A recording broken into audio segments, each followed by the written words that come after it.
A gentleman came to me the other day who had a spirit with him, and he didn't really realise the spirit was with him.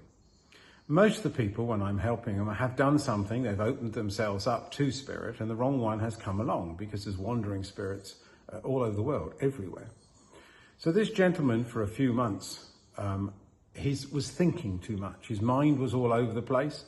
He even thought maybe he needs to go to the doctors and take some tablets because he was overthinking. He used to come to our church many years ago, and he knows about me and what I do with other people. And then all of a sudden, the thought came in his mind that he ought to come and see me. This isn't a random thought coming into his mind. With all these things, it's like an event is taking place. And spirit needs someone here in the physical to start it off, to make that connection. And this is what took place. And what was interesting about him, he had a spirit with him that wasn't with him all the time. And also his wife, who's a very sensitive lady, it hid from her. She had no idea.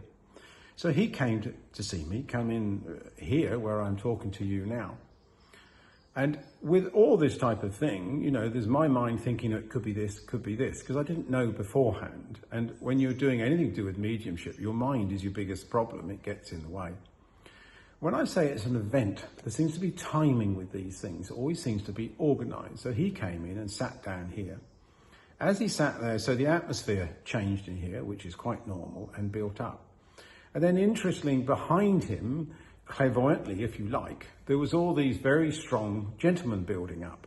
When I described them to them, he knew that he was his relatives from the past who were coal people. So they were very strong people. They were there. But there was nothing happening to start with.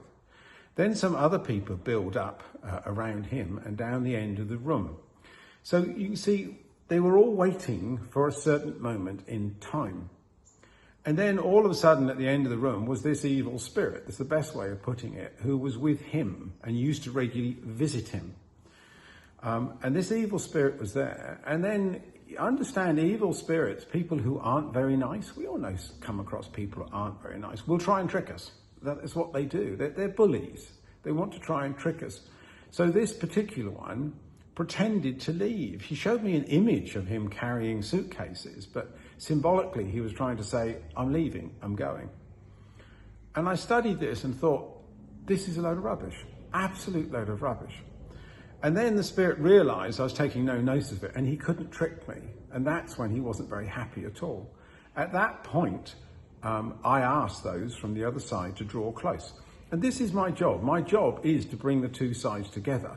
So his free will is he didn't want to move on because he hadn't done very nice things when he was here. My free will is to open up the door. And then on this particular one, his mother came back, and you wouldn't want to mess with her. She was not happy with him at all. And he really didn't want to leave. And the end result of this is that she was taking him to the other side, and I was pushing him to the other side. When he came to the other side over there, I could see the image. He had collapsed, basically in shame, because everybody knew what he'd done and he knew what he was done. And so he had left. And then the point of this is the gentleman who came to see me was feeling total relief. It was like some big pressure had been taken away from him. And we have a conversation which I regularly have with people of how many other people there must be out there who has a spirit with them, or occasionally comes to them every day, who's tormenting their mind, making them think too much. And he was saying how many people go to the doctors for things, and sometimes it's a spirit which is close to them. But of course, no one will take any notice of them. And like this gentleman, he wasn't convinced that's what it was. But someone on the other side said to him, go and see Rob. And that's what took place. It is an event. It is something taking place. That was all organised by the other side. And now he's gone away and he's quite happy. So it just shows you how spirits could visit occasionally and be annoying, but also how even a partner cannot be aware of it. And this is what can happen.